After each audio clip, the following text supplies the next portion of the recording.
dyan. Mas fresh kaysa kay mama. Ano ginagawa niyo? Anak! Anak, gumising ka na, tanghali na oh. Anak, tanghali na oh, gumising ka na. Bakit nandito ka, ma? Eh, pinasalan na kita, iiwanan kita ng budget mo. Magkano naman yung iniwan mo? Baka kulang na naman yan. Iniwanan kita ng 10,000 doon. O sige na, Nasa lamesa ka, ha? kailan ka babalik? Hindi ko ba alam kung ano, basta balikan na lang kita. Sa pa nagkulang yung padalan mo ako. Napatala kita. Sige na, gumising ka na, kumilos ka na dyan.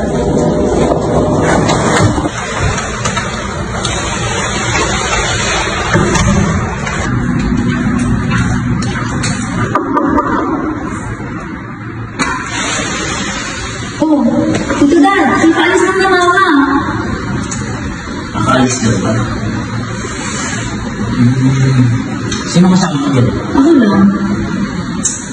Ang ganun ba? Siguro kayo mo na lang. Gusto pumasok? Pwede ba? Ha?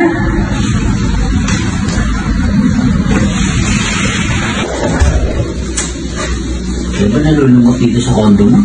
Sa totoo lang Tito Dan, ano ko kaya? Buti na napadalaw ka eh. Upo muna tayo. Sige, upo ka. Upo ka muna, Tito Dan. Kumain ka na ba? Oo. Sakto lang. O may gusto kong kainin? Depende. Ano bang meron dyan? Paghahanda kita. Hindi, sige ko na. Upo ka na lang muna dito. Kaso, ang ulit kaya dito. Ganun ba? Gusto mo sa kwarto tayo, ang lamig doon, nakabukas yung aircon. Sigurado ka? Tara. Sige na, maka na. Medyo magulo pala yung kwarto mo. Kaya gising ko lang kasi Tito Dan. Yan ba?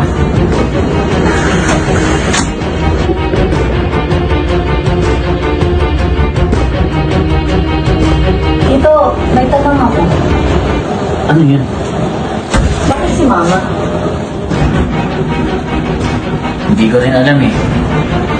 Pero, ano bang ibig mo sabihin? Kasi Tito Dan, ang dami namang masariwa dyan. Mas fresh kaysa kay Mama. Gusto mo ba?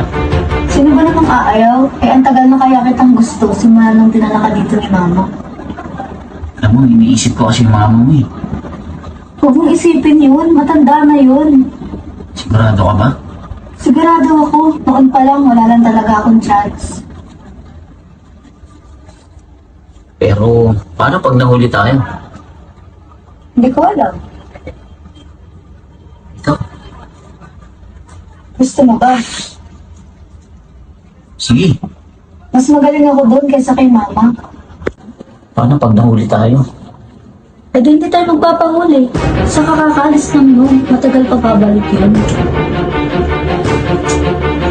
Sa kaya mo sinasabi ko sa'yo na, totoo yun. Mas masarap at mas magaling ito kaysa kay Mama.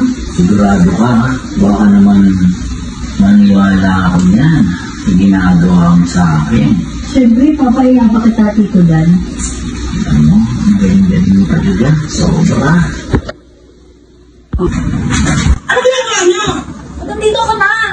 Naiwan ako yung susi ng kotse. Ano ginagawa niyo? Ba't nandito ka? Huwag ka mahilot! Papahilot? Ba't nandito ka? Ha? Bakit ba anong problema mo? Ba't ka ba nandito? Ano problema? Ba't nandito tito mo? Ano masama? Paliwanag ako. Papaliwanag? Nandito kayo sa kwarto? Hindi naman namin sinasadya. Na ano? Saka, ba't hindi ka umamin dito? Ang gusto sa kanya yung sinasabi mo sa akin kanina. Na ano? Ano yung aminin? Na mas gusto niya ako kaysa sa'yo. Yan naman ang may gusto nito. Ano ako? Hindi naman kita. Anak, alam mo yung mga pinagdaanan ko, di ba? Hindi ko na-expect na ganito gagawin mo. Anak kita! Eh, mamatanda ka na. Mas gusto niya yung sarili mo kagaya ko.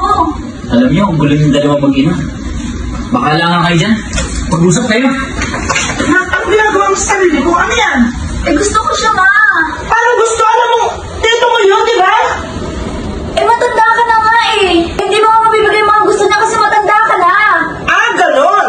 Pagkatapos ko ibigay sa'yo lahat, ganyan ang gagawin mo sa akin? Wala kang kwentang anak. Ano ka ba? Ha? Ganon, ganyan ang ikakatulan mo sa akin?